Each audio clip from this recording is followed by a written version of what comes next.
और यहाँ बाघमारा विधानसभा क्षेत्र के जलेसर महतो का ये कैंप है।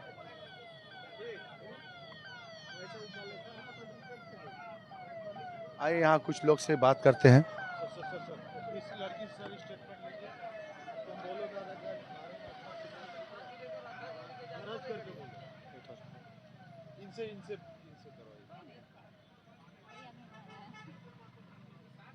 आइए कुछ लोग से यहाँ बात करते हैं। इधर आ जाइए।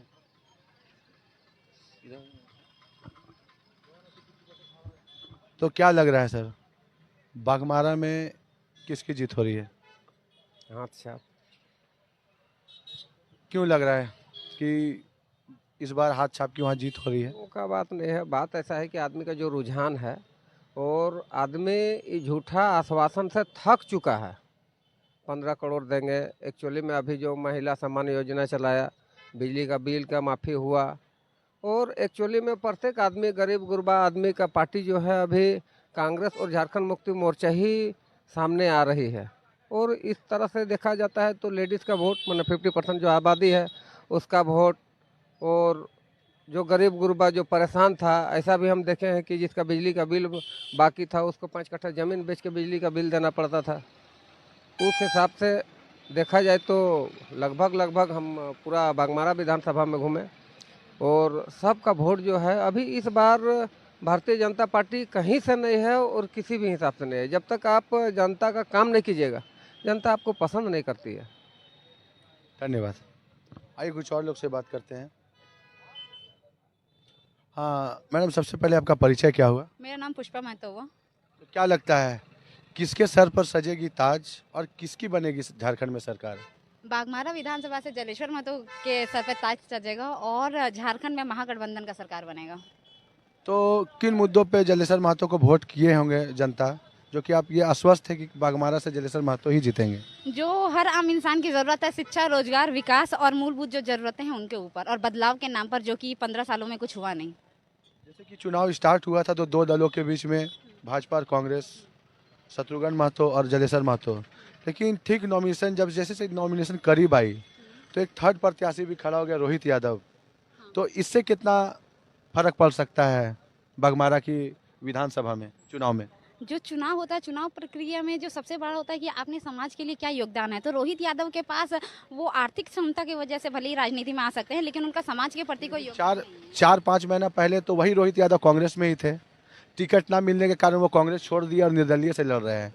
तो उनमें कुछ तो कहीं राजनीतिक समझ होगी, तभी तो वो कांग्रेस में थे और उनको राजद से ला करके कांग्रेस में ज्वाइन कराया गया था। इसके बारे में क्या कहना चाहेंगे? राजनीतिक समझ होना और समाज में अपना योगदान देना दोनों अलग अलग चीज़ें हैं कि आपने समाज के लिए क्या किया है। एक राजनीति से एक जो बिजनेसमैन होता है ना, वो भी जुड़ा हुआ होता है राजनीति के साथ, क्योंकि राजनीति एक ऐसी धारा है जिससे हर इंसान जुड़ा हुआ है। तो जुड़ा होना अलग बात है और समाज के लिए कुछ कार्य करना दोनों अलग चीज़ें हैं। और उनका तो मानना है कि अगला ने जो 5 साल में नहीं किया, हमने 6 महीना में कर दिखाया था, रोहित यादव ने कहा। और सबसे अच्छा जवाब, हमें ज़्यादा इंतजार करने की ज़रूरत नहीं है। आई थिंक 12 घंटे में हम इन सारी सवालों का जवाब जनता अपने वोट के द्वारा दे चुकी है और आपके सामने होगा 24 घंटे के अंदर। बात तो आखिर विकास के रूप में होनी चाहिए। लोग तो वोट कर दिए हैं, कल जो है इसका निर्णय भी हो जाएगा, लेकिन विकास के बारे में क्या? आज 15 साल से बाघमारा में क्या विकास हुआ है? जो पूर्व विधायक ढुल्लू महतो थे, जो अब सांसद हैं धनबाद के, तो उनका 15 साल में क्या कार्य हुआ और किसने विकास के बारे में किसने क्या सोचा? पूर्व में जलेसर महतो भी जीते हैं, मंत्री रह चुके हैं। तो बाघमारा में कहाँ देख रहे हैं विकास को? बाघमारा में तो क्या विकास देख रहे हैं, ये बताइए। देखिए, लास्ट 20 दिनों से मैं बाघमारा विधानसभा में घूम रही हूँ और बाघमारा विधानसभा में मुझे 15 साल में कुछ वैसा विकास दिखा नहीं। और अगर ऐसा विकास दिखा होता तो शायद हम भी कहते हैं कि शायद वो जीत सकते हैं। लेकिन आप कह रहे हैं जलेश्वर महतो जी क्या किया? जलेश्वर महतो जी जल मंत्री थे, ठीक है। मैथन से जो पानी बाघमारा में आया ना, और जिन्होंने उन्होंने जो विकास का जो कार्य जहाँ पे उन्होंने रोका था, वहाँ से एक भी गाड़ी आगे बढ़ी नहीं। चाहे आप माटीगढ़ा की बात करें या फिर हम वहाँ पे सीमाटाड़ की बात करें। सीमाटाड़ करके एक गाँव है, कुछ ऐसे गाँव हैं जहाँ पे पानी की टंकियाँ तो बनी, लेकिन पानी की टंकी तक से गाँव के घरों तक पानी नहीं पहुंचा। और पूरे बाघमारा विधानसभा में जो सबसे बड़ी समस्या है वो पानी का है। तो उस पानी की समस्या को 15 साल बहुत लंबा समय होता है। आप पानी, मूलभूत जरूरत है जी पानी, वो तो शिक्षा से पहले पानी इंसान को चाहिए ना, हर घर में पानी की ज़रूरत है। तो आप 15 साल विधायक रह चुके हैं और धनबाद लोकसभा के लोगों ने आपको सांसद के रूप में चुना है। आप सांसद बन के गए, आपके पास सेवा करने का मौका है। और परिवारवाद को कोई नहीं पसंद करता है। लोकतंत्र इसीलिए है ताकि जो शासन व्यवस्था को अच्छे से चला सके उसको इंसान चुने। आप सांसद बने, अभी 6 महीना नहीं हुआ और अब 6 महीने बाद दोबारा आप ग्राउंड पे उतरते हैं, और वो भी इसलिए उतरते हैं क्योंकि आपको अपने भाई के लिए वोट मांगना होता है। दूसरी बात, जब आप संसद में जाते हैं तो आप ऐसा नहीं कि हम आपके उनके विरोधी हैं, लेकिन हम आपकी विचारधारा को हम सपोर्ट करेंगे कि आपकी विचारधारा क्या है। जब आप संसद में जाते हैं तो संसद में आपकी पहली मांग क्या होती है? चिड़ियाघर की। क्या झारखंड में हम लोग सब जानवर नजर आ रहे हैं? क्या हमें चिड़ियाघर नहीं चाहिए? हमारी कुछ मूलभूत ज़रूरतें हैं। शिक्षा पे काम कीजिए, आप रोजगार पे काम कीजिए, स्वास्थ्य पे काम कीजिए। आपको ज़रूरत ही नहीं पड़ेगा इतना एडवर्टीजमेंट और ये सब कुछ करने का। आपने काम नहीं किया, 15 साल आपकी सत्ता थी। जिसके पास सत्ता होता है उसके पास काम होता है, आप काम के द्वारा वोट मांग सकते हैं। जिसके पास सत्ता नहीं है वो हम कहेंगे ना कि हाँ मुझे सत्ता तो मैं ये काम करूंगा, लेकिन आपके पास तो सत्ता था, आपके कार्य बोलते हैं, आपको बोलने की जरूरत ही नहीं पड़ती। आपके कार्य 15 साल बहुत लंबा टाइम होता है। जो बच्चा पैदा होता है ना 15 साल में वो बच्चा मैट्रिक तक पहुंच जाता है। तो अगर आप पूरे विधानसभा इतना लंबा क्षेत्र नहीं होता। अगर विधानसभा में अगर आप 1 महीने में अगर एक कोई काम को भी करते हैं तो वो बहुत होता है। तो वो जो विकास है वो मुझे कहीं दिखा नहीं। इसलिए इस बार जो चुनाव हुआ ये बदलाव के नाम पे हुआ है और बदलाव होगा जरूर। झारखंड में किसकी सरकार देख रहे हैं? महागठबंधन। क्यों, क्या लगता है पिछले 5 वर्षों में आपको जेएसएससी सीजीएल की क्वेश्चन पत्र लीक कर करके छात्र फॉर्म भर भर के परेशान हो गए, एग्जाम दे दे के परेशान हो गए, तो आपको ऐसा क्यों लगता है कि फिर से जेएमएम की सरकार आने से छात्रों के लिए सब कुछ ठीक हो जाएगा? जो जैसे सीजीएल की आप बात कर रहे हैं ये 5 साल में नहीं 9 साल से नहीं हुआ। इससे पहले बीजेपी की सरकार थी और भाजपा के सरकार में जो सहिया होते हैं ना और जो पारा शिक्षक है उनके ऊपर लाठी चला था। और जिस जगह में शिक्षक के ऊपर अगर लाठी चार्ज हो रहा है तो उस जगह का क्या विकास करेंगे वो देखा जा सकता है। और दूसरी बात, जहाँ तक की विकास की बात करें तो ये बात आप कह सकते हैं कि कभी कभार जब हम विकास करना चाहते हैं तो बहुत सारे अड़चन और बाधाएं डाली गई केंद्र सरकार के द्वारा, जिसकी वजह से झारखंड, और सिर्फ झारखंड ही नहीं है, हर वो राज्य जहाँ पे बीजेपी की सरकार नहीं है वहाँ पे विकास नहीं हुआ, ऐसा भाजपा का कहना है। और हम ये कहना चाहते हैं भाजपा कौन सी गंगा नदी है भाई जहाँ पे राजनेता जाते हैं तो वो सारे पाप मिट जाते हैं। और हर वो जगह गलत है जहाँ पे भाजपा की सरकार नहीं है, चाहे वो दिल्ली हो, चाहे वो हमारा झारखंड हो या ऐसे कोई भी राज्य। छत्तीसगढ़ में आप देख लीजिए ना, छत्तीसगढ़ के लोगों ने वोट दिया था भाजपा को विश्वास करके कि वो वहाँ का विकास करेगी। बदले में क्या मिला? हसदेव जंगल काट दिया गया। लोगों ने इतना प्रोटेस्ट किया ऑनलाइन ऑफलाइन, उसके बावजूद भी लोग बिल्कुल भी नहीं। इनका पूरा नजर कोयला के ऊपर है। और छत्तीसगढ़ एक सबसे बेस्ट एग्जाम्पल है जिससे लोग सीख सकते हैं। इससे पहले वहाँ पे कांग्रेस की गवर्नमेंट थी, जब तक कांग्रेस का गवर्नमेंट था ना तब तक वहाँ पे कोयला का जो हसदेव जंगल सिर्फ कोयला और एक्सटॉर्शन के लिए किया गया। तो आप ये साफ साफ देख सकते हैं वक्त एक होता है ना कथनी और करनी, दोनों में बहुत अंतर है। और अभी के जो लोग हैं, अगर मुझे लगता है ये बात बहुत अच्छे से धीरे धीरे समझ रहे हैं, क्योंकि छत्तीसगढ़ रीसेंट एग्जांपल है आपके सामने, बहुत दूर का एग्जांपल नहीं है। झारखंड में जो तीसरी पार्टी बन के उभरी है जेएलकेएम, जयराम महतो की पार्टी, वो क्या लगता है वो कितना प्रभाव छोड़ सकती है इस बार झारखंड के विधानसभा चुनाव में? अब विधानसभा चुनाव में देखिए अब कितना प्रभाव छोड़ेगी ये तो कहना बड़ा मुश्किल है, लेकिन वो एक 1 मैन आर्मी वाला सिचुएशन है उनका। अगर आप जेएलकेएम की बात करें तो हम ये नहीं कह रहे कि उनकी विचारधाराएं काफ़ी अच्छी है, बट उनका जो पार्टी है ना ऑर्गेनाइजेशन में एक होता है first line second line fighter होते हैं, ठीक है। तो वो एक 1 मैन आर्मी है and he is trying his level best. बाकी देखते हैं वो कितना क्या कर पाते हैं हमारे झारखंड के लिए। क्या लगता है डुमरी में उनकी सीट जीत पाएंगे या बेरमो में जीत पाएंगे? वो खुद की सीट बचा पाएंगे? खुद की सीट मुझे तो लगता है दोनों का तो नहीं कह सकते, क्योंकि डुमरी विधानसभा में ऑलरेडी हमारे जो जगन्नाथ महतो जी थे उन्होंने काफ़ी काम किया है और आम लोगों से काफ़ी जुड़े हुए थे वो। तो मुझे लगता है डुमरी तो मुश्किल है, बट बेरमो में भी हो सकता है कि बेरमो में अनूप सिंह काम नहीं किए क्या? जयमंगल अनूप सिंह काम किए नहीं। बात दरअसल ऐसा है कि उनका वहाँ पे जो मुद्दा है उस मुद्दे में मुझे ऐसा लगता है कि बेरमो ज़्यादा चांसेस है। क्या लगता है 1932 का जो खतियान का मुद्दा है वो कितना सही है? बस 1932 के नहीं है, बात यहाँ है कि आज तक लोगों ने ना लोकल लोगों की बातों को रखा नहीं, और पहली बार इंसान को एक ऐसा चेहरा मिला है जो उन बातों को रख रही है। और दूसरी बात है कि सोशल मीडिया का टाइम है। इससे पहले भी जब लोगों ने बातें रखने की भी कोशिश की ना तो शायद वो बातें पहुंच नहीं पाई, और ये all thanks to social media की आप क्या हुआ जयराम महतो का जो मेन मुद्दा था ना वो हिंदुस्तान अगर मेरी बातों को हमारे यहाँ के लोकल की बातों को अगर छाप देती ना तो जरूरत ही नहीं पड़ता। तो वो जो सोशल मीडिया है ना वो सोशल मीडिया है जिन्होंने हमारी आम जनता की जो समस्या है, क्योंकि जब वो बात बोलते हैं ना तो लोगों को लगता है ये हमारी बात बोल रहे हैं, ठीक है। तो उनको जो फेम मिला है वो तो ना बपौती मिला है, वो उन्होंने उन बातों को रखा जो लोग सुनना चाहते हैं। और यही बात है जो मैं बाघमारा के लिए भी बात कर रही हूँ ना, इंसान वहीं वोट देता है जहाँ उसको लगता है कि उनकी बातें हो रही है। कहीं कहीं जयराम महतो पे ये भी आरोप लगा है कि उन्होंने जानबूझकर कमजोर प्रत्याशी उतारे, और लोग ये भी बोलते हैं कि वो भाजपा की बी टीम है, और कहीं कहीं पैसा का भी लेन देन करके वो जानबूझ के, से आप बाघमारा में ही देख लीजिए कन्हैया चौहान को बहुत ही मजबूत प्रत्याशी माना जा रहा था, लेकिन एंड टाइम उनको बैठा दिए और दीपक रवानी को वहाँ से खड़ा कर दिया गया। तो ऐसा आरोप उन पर पड़ रहा है, इसके बारे में क्या कहना चाहेंगे? हो सकता है। एक बात बताइए, बैक ऑफ द कैमरा क्या चल रहा है या बैक ऑफ द स्क्रीन क्या चल रहा है ये कहना बड़ा मुश्किल है। तो किसी के ऊपर, मैं इस चीज़ में बिल्कुल बिलीव नहीं रखती हूँ कि बिना साक्ष्य के किसी के ऊपर भी प्रॉपर ब्लेम लगाया जाए। हो सकता है, माइट बी पॉसिबल। राजनीति में क्या नहीं हो सकता है, राजनीति में कुछ भी हो सकता है। कौन क्या गेम खेल रहा है ये कहना बड़ा मुश्किल है। तो माइट बी पॉसिबल कि वो बीजेपी की वो टीम है जानबूझ के जो कांग्रेस को कमजोर करने के लिए कर रही है। लेकिन एक बात बताइए, अगर ऐसा है भी तो एक ही इलेक्शन है, the moment you will join BJP people will get to know about the things, ठीक है। उसके बाद लोग बेवकूफ़ आप एक ही बार बना सकते हो। एक बार जब तक आपके पास पावर नहीं आया तब तक ना, जब आपके पास पावर आएगा तब जनता पूछेगी आपने क्या काम किया। अभी आपके पास पावर नहीं है तो आप लांछन लगा सकते हैं, सब कुछ कर सकते हैं। लेकिन जब आपके पास मान लीजिए जयराम तो जीत जाते हैं, तो 5 साल बाद जब आप चुनाव लड़ने के लिए आएंगे तो सिर्फ 1932 आप नहीं बोल सकते। जब 5 साल का मौका मिला, 5 साल में आपने क्या काम किया आपको वो दिखाना पड़ेगा। जब तक आप सत्ता में नहीं आप सवाल उठा सकते हैं, लेकिन जब आप सत्ता में तो आपको कार्य करना पड़ेगा। कितनी सीटें देख रहे हैं झारखंड में जेएमएम की, मतलब इंडिया गठबंधन की? एग्जैक्टली अभी मैं इस बारे में कोई टिप्पणी नहीं करना चाहती हूँ, क्योंकि मुझे नहीं लगता है कि मुझे ग्राउंड रियलिटी और लोगों के समस्याओं के बारे में अच्छा पता है। लेकिन अब एग्जैक्टली विश्लेषण करना कि कितना जीतेगा नहीं जीतेगा ये कहना बड़ा मुश्किल है। एग्जिट पोल तो ऑलरेडी एनडीए की सरकार दिखा दे चुके हैं, कितना भरोसा है? एग्जिट पोल पे सामने जब आए तो हम जो स्टेटमेंट दे रहे हैं और जब हम ईवीएम में वोटिंग के टाइम जो बटन क्लिक किए हैं, दोनों में बहुत डिफरेंस होता है। माइट बी पॉसिबल कि हम आपके सामने कुछ और कह रहे हैं और जब वोट देते जाएंगे तो वहाँ, क्योंकि इसीलिए तो ये अप्रत्यक्ष रखा जाता है कि आप किसी को भी वोट दीजिए वो दिखेगा नहीं।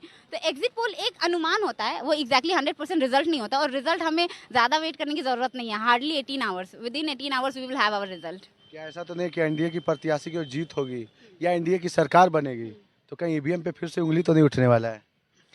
उंगली अगर कोई ऐसा साक्ष्य सामने आएगा तभी उंगली उठाएगा, हवा में तो नहीं होता है। जहाँ धुआं होता है मतलब कहीं ना उठेगा। और अगर कोई उंगली उठाएगा तो कहीं ना कोई वीडियो के खिलाफ कुछ जैसे कि लास्ट टाइम जब लोकसभा इलेक्शन हुआ था तो जैसे कि जेबी केसेस के कुछ लोगों ने कुछ वीडियो क्लिप्स दिखाई थी कि यहाँ पे ऐसा हुआ, तो उसके ऊपर तो कहीं ना कहीं आपको जनता को विश्वास में लेके लोकतंत्र को चलना ये सबसे बड़ी बात है। इसीलिए जब चुनाव होता है तो हमारे जो चीफ इलेक्शन कमिश्नर होते हैं वो जनता को अपने भरोसे में लेने की कोशिश करते हैं। तो इट्स ऑल अबाउट ट्रस्ट, ठीक है। और कहीं ना कहीं हमारी जनता को लोकतंत्र पे भरोसा है। कुछ डिस्टर्बिंग एलिमेंट्स होते हैं जिनकी वजह से हमारे समाज में थोड़ी सी कहते हैं ना वो दुष्टता फैलती है या फिर लड़ाई झगड़ा होता है। अदरवाइज हमारे सभी लोगों को लोकतंत्र में विश्वास है। इसीलिए आप यहाँ पे जो खड़े हैं ये 500 से 1000 मीटर के दायरे में सारे पार्टी के लोग खड़े हैं। और आपको लग रहा है कि किसी को एक दूसरे के प्रति आक्रोश है या द्वेष है, मुझे तो नहीं है। चाहे वो भाजपा का हो चाहे वो JLKM का हो, because at the end of the day we all are Jharkhandi, we all are Indian citizens. तो ये एक प्रतिस्पर्धा है जिसमें कौन जीतेगा नहीं जीतेगा कोई अच्छी बात, मतलब उसके लिए कि कौन अच्छा शासक बन सकता है और कौन हमारे झारखंड के हित की बात करेगा। आज भारत का लगभग 80% जो खनिज संपदा है वो झारखंड में है। हाँ। तब भी झारखंड के लोग बाहर राज्य में पलायन करने को मजबूर हो गए हैं रोजगार के लिए। आज धनबाद में कोयला नंबर 1 पे है। आपको खनिज में आप देख ले कोडरमा बॉक्साइट में है। आपको स्टील में देख ले तो बोकारो और टाटा की कंपनी यहाँ पर है। लेकिन तब भी हमारे झारखंड वासियों को बाहर पलायन करना पड़ रहा है। तो कहाँ झारखंड पिछड़ रहा है?